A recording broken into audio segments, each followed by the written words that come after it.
오늘 우리가 함께 본 본문을 보시면 특히 11절 말씀에 이런 말씀이 있죠. 그가 어떤 사람은 사도로, 어떤 사람은 선지자로, 어떤 사람은 복음 전하는 자로, 어떤 사람은 목사와 교사로 삼으셨으니, 이렇게 말씀하시면서요, 교회 안에 여러 직분들을 말씀하고 계십니다. 또 고린도전서 12장 28절 말씀에서도 보면 교회의 직분들이 거기서도 소개가 되고 있는데요. 하나님이 교회 중에 몇을 세우셨으니 첫째는 사도요, 둘째는 선지자요, 셋째는 교사요, 그 다음은 능력을 행하는 자요, 그 다음은 병 고치는 은사와 서로 돕는 것과 다스리는 것과 각종 방언을 말하는 것이라, 이렇게 또 말씀하고 있습니다. 여기 에베소서 4장 11절에서도 그렇고 고린도전서 12장 28절에서도 그렇고 모두 다 교사라고 하는 직분이 나오죠. 교사라고 하면 누구나 다 교회 학교의 교사만 생각하기가 쉬운데요, 사실은 우리 모든 사람들이 다 교사의 직분을 가지고 있는 것을 알아야 합니다. 교사가 되는 것은요, 모든 믿는 사람들의 사명이라는 것이죠. 예수님께서 가르치는 자가 되라고 하신 것은 예수님의 지상명령이기 때문에 그렇습니다. 마태복음 28장 20절 말씀해 보시면 예수님께서 부활 승천하시기 전에 마지막으로 하신 말씀이 뭡니까? 내가 너희에게 분부한 모든 것을 가르쳐 지키게 하라, 이 말씀입니다. 내가 너희에게 분부한 모든 것을 가르쳐 지키게 하라. 이것은 사도들에게만 하신 말씀이 아니고요, 우리 모두에게 하신 명령인 줄로 믿습니다. 주님의 말씀을 가르쳐 지키게 하라, 이렇게 말씀하셨습니다. 여러분, 이 말씀은 해도 그만이고 안 해도 되는 그런 말씀이 아니라 반드시 우리가 실천해야 하는 우리 주님의 지상명령이라고 하는 사실입니다. 마태복음 9장 35절에 보시면 예수님도 이 세상에 계실 때에 늘 가르치는 일을 하셨습니다. 예수께서 모든 도시와 마을에 두루 다니사 그들의 회당에서 가르치시며 천국 복음을 전파하시며 모든 병과 모든 약한 것을 고치시니라. 예수님께서 그 3년 동안 이 땅에서 당신의 사역을 감당하실 때 도시나 마을이나 어느 곳이든지 다니면서 사람이 모이는 곳에는 언제나 가셔가지고 그곳에서 사람들을 가르치셨다라고 하는 사실입니다. 그러므로 우리 목사님들은 물론이고요, 또 장로님들이나 집사님들이나, 아니 모든 평신도들까지 다 잘 가르치는 자가 되어야 한다라고 하는 것을 우리가 꼭 명심하시기를 주님의 이름으로 부탁을 드립니다. 디모데전서 3장 2절 말씀해 보시면은요, 그러므로 감독은 책망할 것이 없으며 한 아내의 남편이 되며 절제하며 신중하며 단정하며 나그네를 대접하며 가르치기를 잘하며 라고 그랬습니다. 여기에서 감독은 요즘으로 얘기하면은 교회의 장로님에 해당하는 직분입니다. 그러니까 감독을 세울 때 꼭 봐야 할 자격 중에 하나가 가르치는, 저 사람이 잘 가르치는지 가르치지 못하는지를, 이것을 주의 있게 봐야 한다라고 하는 것입니다. 그러니까 가르치지 않는 사람이나 가르칠 줄을 잘 모르는 사람은 감독이 될 자격이 없다, 그렇게 말씀하고 있는 것이겠죠. 그러므로 교회 지도자가 되려고 하면 가르치는 것을 잘 해야 한다, 그런 말입니다. 부모가 된 사람은 집에서 자녀들을 잘 가르쳐야 합니다. 잠언 22장 6절 말씀해 보시면은요, 마땅히 행할 길을 아이에게 가르치라, 그리하면 늙어도 그것을 떠나지 아니하리라, 그렇게 말씀하고 있습니다. 우리 어머니들은 우리 어린 아이들에게 잘 가르쳐야 합니다. 3살 버릇이 80까지 간다, 그런 우리 속담도 있지 않습니까? 3살 아이에게 어떻게 가르치느냐에 따라서 그것이 나이를 먹어서 80살까지 갈 수 있다, 그런 말입니다. 얼마나 중요한 말씀인지 모릅니다. 유대인들은요, 자녀를 낳으면은요 3살이 될 때까지는 어머니 손에서 양육이 된다고 합니다. 이때 어머니는 그 아이들이 잠들 때까지 그 당신의 믿음의 조상인 아브라함과 이삭의 이야기를 들려줍니다.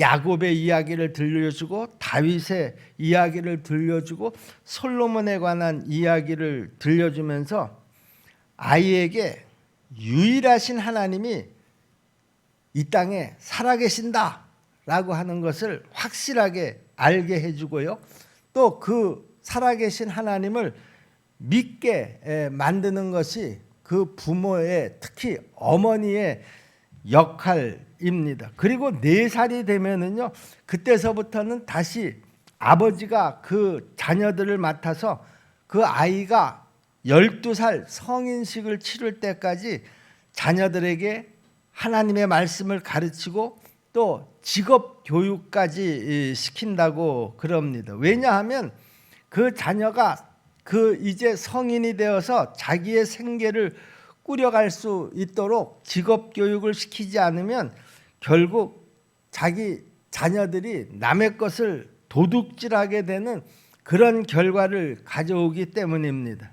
이러한 교육으로 인해서 유대인들은요 2000년 동안이나 나라 없이 온 세계를 흩어져서 방랑 생활을 했어도요, 그들은 결코 이 지구상에서 사라지지 않고 도리어 지금 이 세상을 이끌어가는 아주 영향력 있는 인물들을 얼마나 많이 길러낸지 모릅니다. 여러분, 훌륭한 인물의 배후에는 반드시 훌륭한 어머니가 있었다라고 하는 것을 우리가 잊어서는 안 됩니다.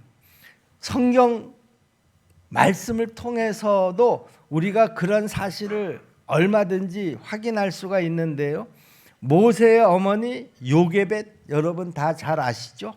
사무엘의 어머니 한나 여러분 다 잘 아시죠?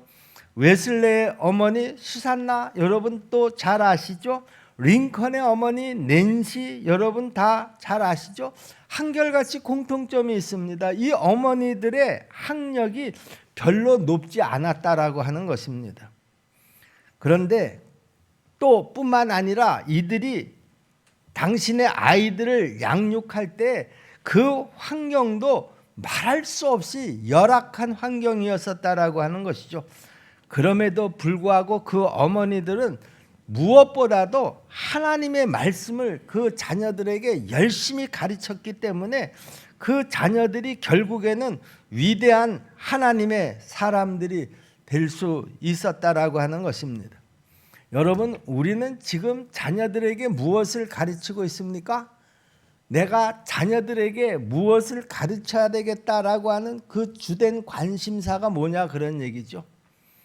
여러분들이 여러분들 자녀에게 적어도 한 가지 악기는 가르쳐야 되겠다. 그래서 뭐 피아노든 바이올린이든 그 없는 돈에 그 아이를 열심히 가르치고 있나요? 또 다른 아이들한테 밀리지 말아야 되겠다 해서 체육관에 가서 태권도를 배우도록 그렇게 하고 있나요? 뭐 그 외에도 우리 아이에게 필요한 것이라고 하면 무엇이든지 아낌없이 그 자녀를 위해서 투자하고 또 부모들은 거기에 희생하고 있나요? 여러분, 그런데 내 자녀가 이제 다 성장한 다음에 내가 그렇게 관심을 가지고 그 자녀를 위해서 투자했던 그것들이 내 자녀가 앞으로 살아가는 데에 얼마나 도움이 되고 또 얼마나 영향을 끼칠 것인가 여러분 생각해 보셨나요? 정말 정작 아이가 앞으로 살아가는 데 필요할 하나님의 말씀은 한마디도 가르치지 않고요, 그런 세상적인 것에만 그 마음이 닿아서 그런 것들을 할 수만 있으면 있는 대로 다 가르치려고 하는 그 부모의 열정, 어쩌면 시간이 지나면 그것들이 다 헛수고가 될 수도 있다라고 하는 것을 우리가 꼭 기억해야 합니다. 우리 모두에게는 자녀들에게 가르쳐야 될 사명이 있습니다. 이것은 또한 해도 그만이고 하지 않아도 되는 그런 문제가 아니라 우리 주님의 지상명령이라고 하는 사실입니다. 그런데 무엇을 가르치냐라고 하는 것은 이것 또한 우리가 잘 분별을 해야 합니다. 우리 예수님께서 우리 자녀들에게 반드시 악기 하나씩은 가르쳐야 된다 그렇게 말씀하시지 않으셨습니다. 적어도 운동 하나는 가르쳐야 된다 그런 말씀하시지 않으셨습니다. 우리 주님께서 우리 아이들에게 반드시 가르쳐야 될 것, 그것은 바로 하나님의 말씀이라고 그렇게 이야기하고 있습니다. 자, 그러면 예수님께서는 왜 우리에게 이렇게 가르치는 자가 되라고 말씀하셨을까? 그것은 이 가르치는 일이 너무나 중요하고 또 너무나 복된 일이기 때문에 그렇습니다. 여러분, 우리가 할 수 있는 일 가운데 가장 중요한 일은요, 사람을 만드는 일입니다. 제가 목회를 하면서 정말 깨달아지는 것은요, 우리가 무슨 일을 할 때 건물을 짓는 것도 중요하고요, 또 교회가 잘 운영이 되려고 하면 물질도 있어야지 되지만 무엇보다도 사람이 없으면 아무것도 되지 않는다라고 하는 것을 저는 목회 30년 우리 십정동교회를 통해서 확실하게 깨달았습니다. 다른 조건은 아무것도 없어도 사람만 준비되면 일이 진행될 수가 있고 못할 것이 없다 그런 말입니다. 그래서 저는 30년 동안 교육 목회에다가 초점을 맞추어서 사람을 키우고 사람을 찾고 또 사람이 가장 중요하다라고 하는 것을 저 스스로 깨닫고 또 우리 성도들에게도 끊임없이 그동안에 이 사실을 가르쳤습니다. 특히 하나님의 사람을 만드는 일은 가장 크고 가장 복된 일인 줄로 믿습니다. 여러분의 가정에서 하나님의 사람을 만드는 일에 여러분들에게 주어진 그 가르치는 사명을 잘 활용할 수 있기를 바랍니다. 우리 또 십정동교회 교회 공동체 안에서도요, 각 교육기관이 있는데요, 그 교육기관 속에서 하나님의 사람을 만드는 일에 우리 모두가 다 마음을 함께 모아야 될 줄로 믿습니다. 고린도전서 4장 15절 말씀을 보시면은요, 사도 바울은요, 그리스도 안에서 1만 스승이 있으되 아버지는 많지 아니하니 그리스도 예수 안에서 내가 복음으로써 너희를 낳았음이라 이렇게 고백하고 있습니다. 사도 바울은 많은 영혼을 구원해서 하나님의 사람을 만들었는데요, 그 하나님의 사람을 만든 그 과정을 무엇라고 설명을 하는가 하면 내가 너희를 복음으로 낳았다 이렇게 말하고 있습니다.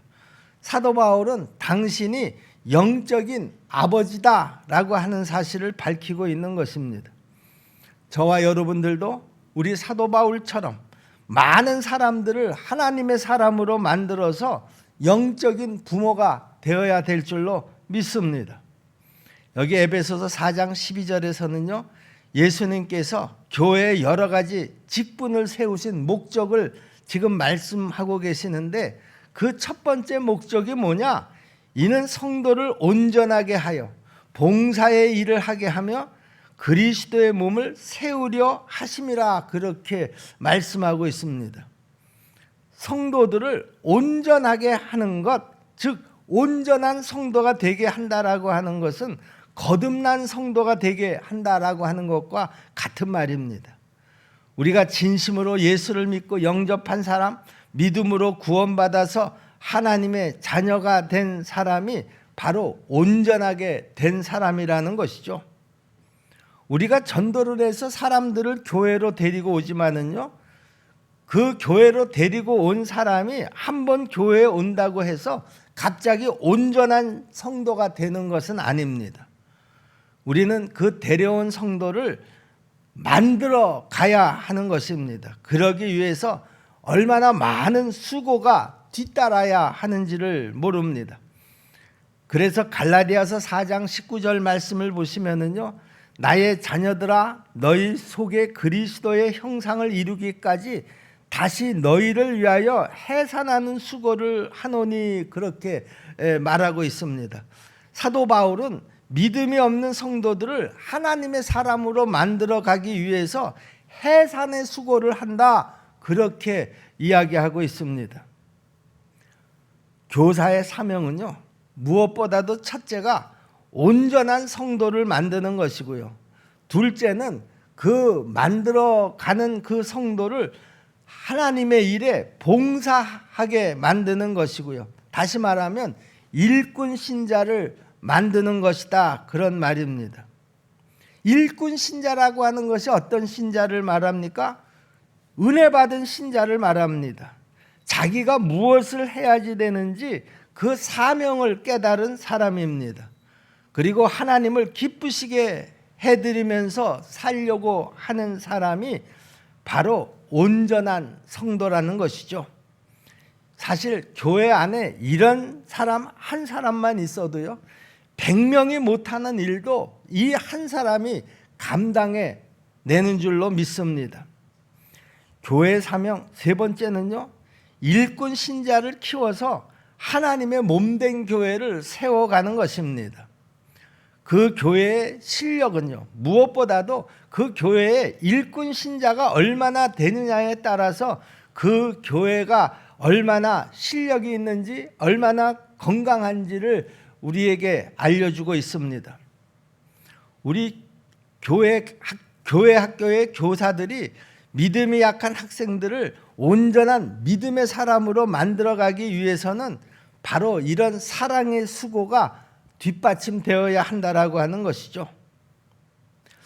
우리 한국교회에서 아주 존경을 받는 목사님 중에 한 분이 김동호 목사님이라는 분이 계십니다. 높은 뜻 숭의교회 그 담임 목사님이신데요, 이 목사님의 어릴 적 이야기입니다. 이 김동호 목사님이 유년부 주일학교 2학년 때에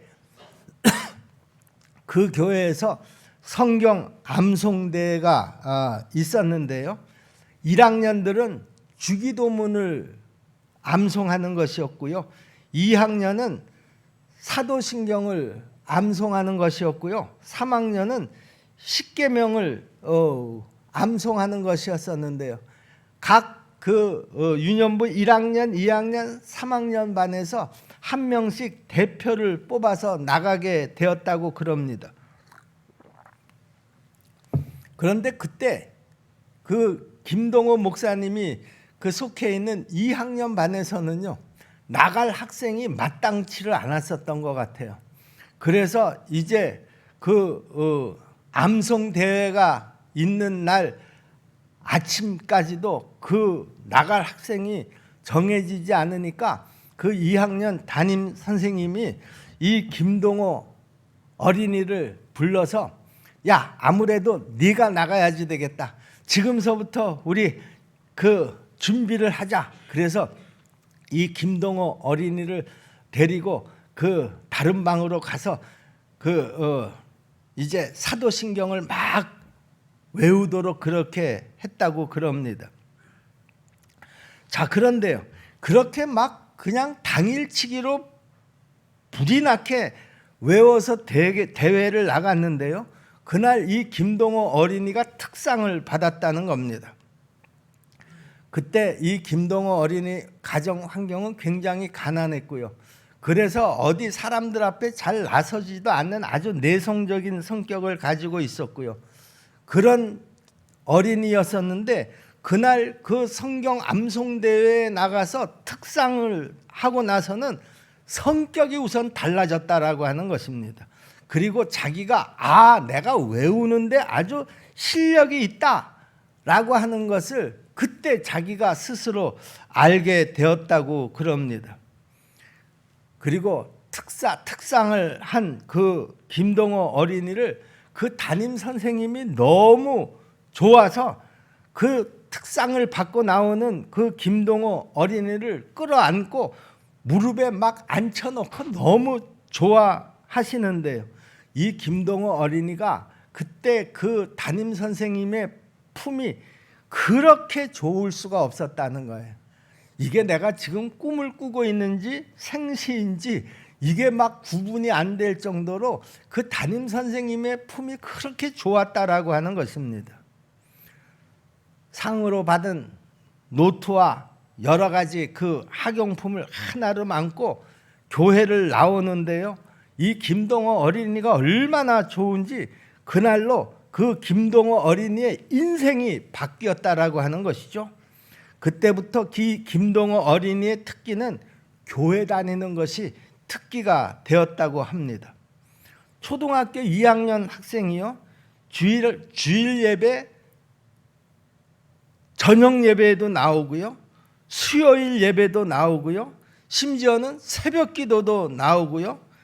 그리고 그러는 가운데서 이 김동호 어린이는 내가 나중에 크면 목사님이 되어야지 되겠다 이런 결심을 했다고 그럽니다. 그 이후로 김동호 어린이는 선생님의 말이라고 하면 무조건 믿고 따르고 그러면서 믿음으로 자라서 지금 그 훌륭한 김동호 목사님이 된 것이라는 것이죠. 초등학교 2학년짜리가 하나님과 예수님을 어떻게 그렇게 잘 이해할 수가 있었겠습니까? 목사님은 사랑해 주시는 담임 목사님이 그렇다고 하니까 그냥 그 담임 선생님의 그 말을 그냥 의심 없이 믿고 흔들리지 않는 사람이 되어져 간 것입니다. 여러분, 사랑의 수고, 정성이 있는 사랑이 아이들을 이렇게 변화시킬 수 있을 줄로 믿습니다. 우리 십정동교회 교회학교 선생님들도 다 이런 사랑으로 나에게 맡겨진 그 어린아이들을 잘 가르치고 양육하는 그런 선생님들이 다 될 수 있기를 주님의 이름으로 축복합니다. 그리고 선생님들의 이런 수고도 전제가 되어져야 되겠지만은요, 교회 성도님들도 그 선생님들을 정말 존경해야 합니다. 디모데전서 5장 17절 말씀해 보시면은요, 잘 다스리는 장로들을 배나 존경할 자로 알되 말씀과 가르침에 수고하는 이들에게는 더욱 그러할 것이니라 이렇게 권면을 하고 있습니다. 교회에서 장로님들이 얼마나 수고가 많고 교회의 어려운 일들을 잘 처리하는 것이 얼마나 존경을 받을 일이겠습니까? 그런데 그 장로님들을 배나 존경할 자로 알되 말씀과 가르침에 수고하는 선생님들은 더 존경하라 그런 말입니다. 그러니까 가르치는 일에 수고하는 교회의 모든 교사들에게 더 존경하라 그런 말이죠.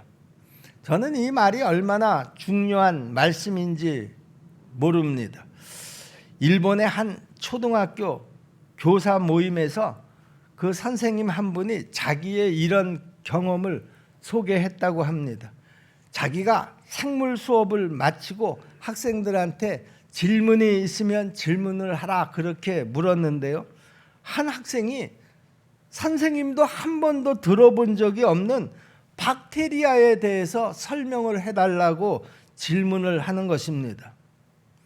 그 선생님도 사실은 그 박테리아에 대해서 처음 들어보는 박테리아였었기 때문에 당장에 설명을 할 수가 없어서 내가 내일 다시 설명을 해주겠다 이렇게 이야기를 하고 수업을 마쳤는데요.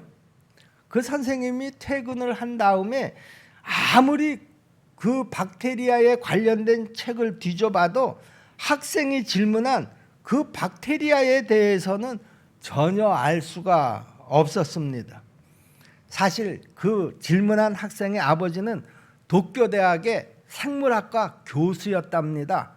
어느 날 그 교수님이 동료 교수들을 집으로 초대를 해서 그 아이가 있는 그 거실에서 요번에 새로 발견을 하게 된 박테리아에 대해서 이야기를 나누는 것을 이 어린이가 들은 것이죠. 그리고 그 어린이가 이제 친구들과 학생들 앞에서 좀 자랑하고 싶은 마음에 그 선생님한테 그 새로 발견이 된 선생님도 알지 못하는 그 박테리아에 대해서 질문을 하게 된 것입니다. 그날 집으로 돌아온 이 학생은 아버지에게 오늘 학교에서 있었던 일을 이야기하면서 아버지, 그 박테리아에 대해서 나한테 좀 잘 설명을 해주세요. 내가 내일 학교 가서 선생님이 설명을 해줄 때 내가 거기에 더 덧붙여서 아주 자세하게 학생들 앞에서 설명을 해주고 싶어요. 그러자 그 아버지가 야, 나도 그 박테리아에 대해서는 이름만 알지 그 박테리아에 대해서는 나도 자세히는 잘 몰라. 이렇게 대답을 하고 나서 다음 날 그 학교에 등교하는 그 아들에게 아버지는 선생님께 이거 꼭 가서 전해드려라. 아주 밀봉이 잘 한 그 편지 봉투 하나를 아들에게 들려 보내서 학교에 보냈습니다. 그런데 그 편지 속에는요, 그 새로 발견된 박테리아에 대한 아주 자세한 설명이 거기에 다 쓰여 있었다라고 하는 것이죠.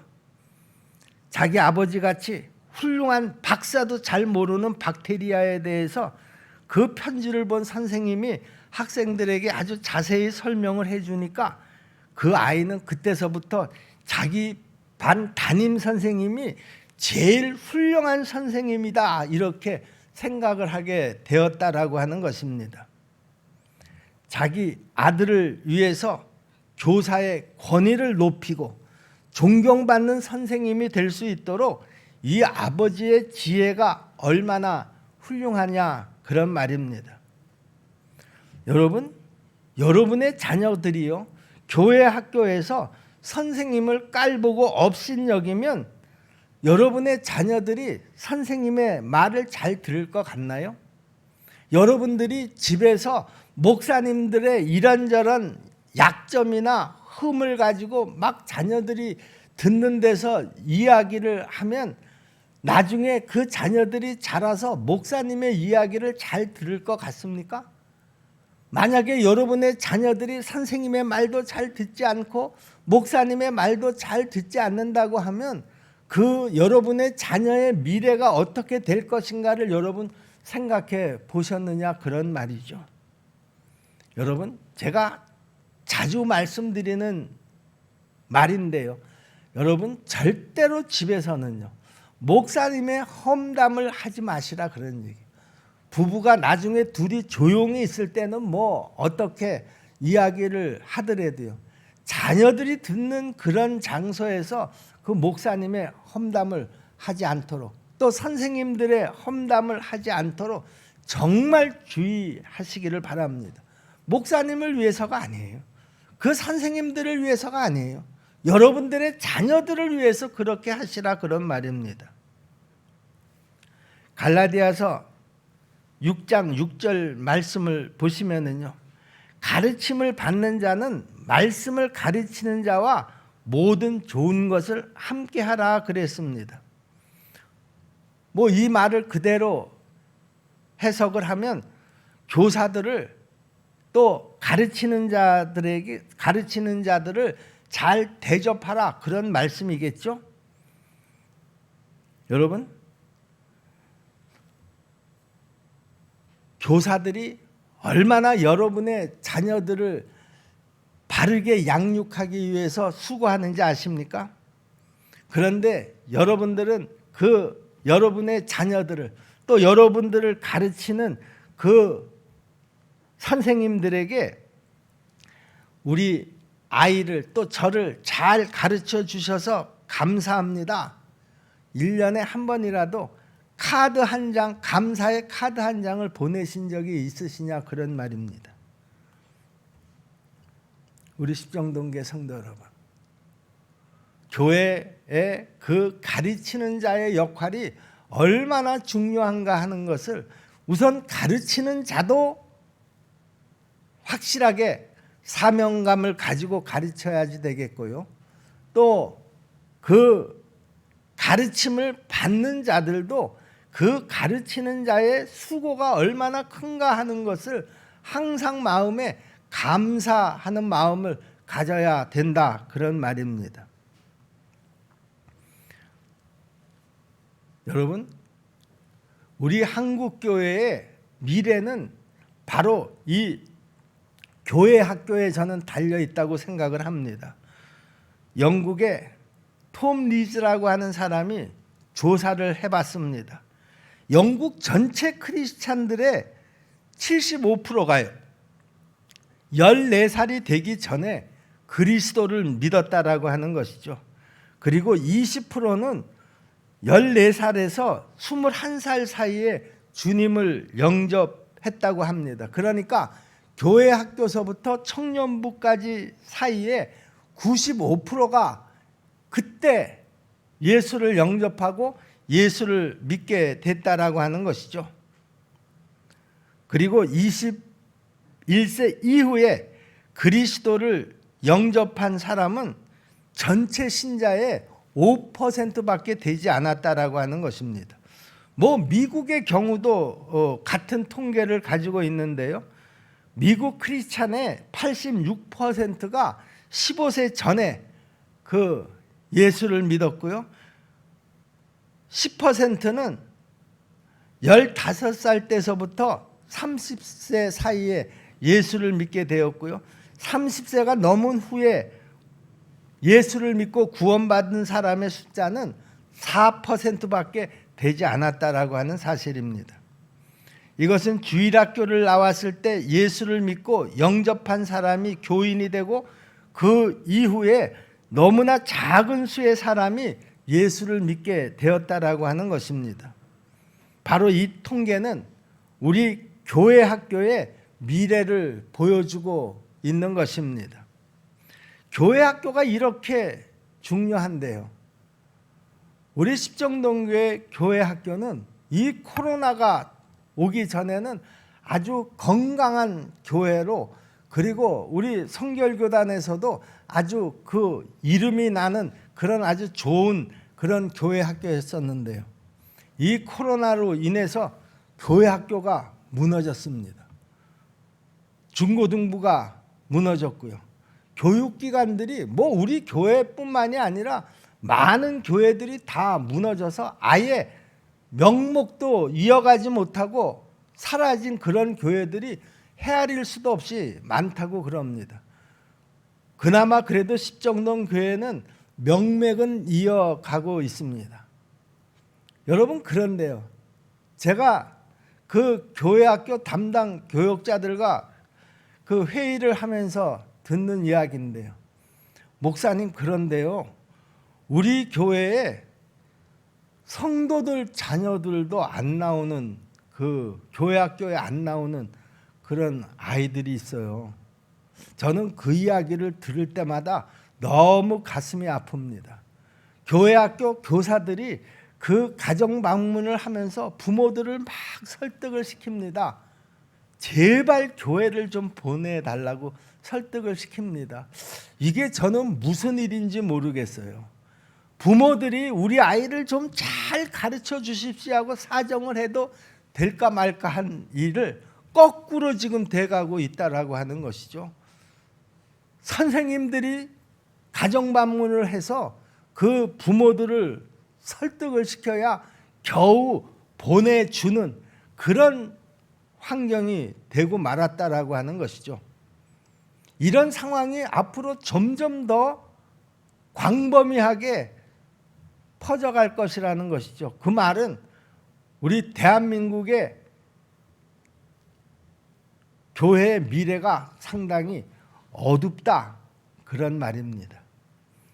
여러분, 여러분의 자녀서부터 무엇보다도 말씀으로 양육되는 그런 자녀가 되어야 합니다. 악기 하나는 배우지 않았어도, 내가 운동 하나는 시키지 못했어도, 하나님의 말씀은 우리가 정말 제대로 딱 부러지게 내 자식에게 교육시키는 것, 그것이 바로 여러분 자녀의 미래를 보장하는 일이요, 또 한국 교회의 미래를 보장하는 일이라고 저는 분명히 믿습니다. 여러분, 교회에서의 교회 학교는 이렇게 중요합니다. 어렸을 때 말씀을 가지고 양육할 때 그 말씀이 그들을 온전히 하나님의 사람으로 만드는 것입니다. 여러분, 다시 여러분들에게 말씀드리지만은요, 여러분의 자녀들을 교회 학교로 보내주시기를 바랍니다. 보내주셔야 가르치든 말든 할 거 아니겠어요? 적어도 부모의 책임은 여러분의 자녀들을 교회 학교로 보내주는 것까지는 우리 부모들이 정말 기도하면서 책임감을 가지고 감당해야 될 일이라고 생각을 합니다. 아무리 공부가 중요하다고 하더라도요, 아무리 우리 아이가 운동 하나는 확실하게 배워야 한다고 하더라도요, 악기 하나는 다룰 줄 알아야 된다고 하더라도요, 그것보다 더 중요한 말씀으로 우리 아이가 양육을 받아서 어렸을 때서부터 예수님을 영접할 수 있도록 그렇게 하시기를 주님의 이름으로 부탁을 드립니다. 그리고 오늘 여러분들이 받은 말씀을 꼭 마음에 새기시고요, 그리고 다른 것 어떤 것보다도 이 말씀은 꼭 실천에 옮겨주시기를 주님의 이름으로 부탁을 드립니다. 기도하겠습니다. 은혜로우신 아버지 하나님, 감사합니다. 하나님께서 우리의 각 가정에 자녀들을 선물로 주신 줄로 믿습니다. 그 아이들은 내 아이가 아니요 하나님의 자녀인 것도 또한 우리가 고백합니다. 하나님 아버지, 내 방법으로 아이들을 가르치고 양육하지 않게 도와주시옵시고, 하나님의 방법으로 하나님의 자녀들을 양육하고 가르칠 수 있도록 도와주시옵소서. 은혜로우신 아버지 하나님, 세상은 점점 험해지고 악해지고 우리 자녀들을 여러 가지 방법으로 유혹을 해서 세상으로 끌어내려고 합니다. 우리 부모들이 우리 자녀들의 문지기가 되어서 세상에 유혹을 받아 끌려가지 아니하도록 우리의 자녀들을 무엇보다도 하나님의 교회로, 교회 학교로 보내서 하나님의 말씀으로 양육시킬 수 있도록, 키워갈 수 있도록 더 힘쓰고 애쓸 수 있는 열심을 부모들에게 허락하여 주시옵소서. 예수님의 이름으로 믿고 기도하옵나이다. 아멘.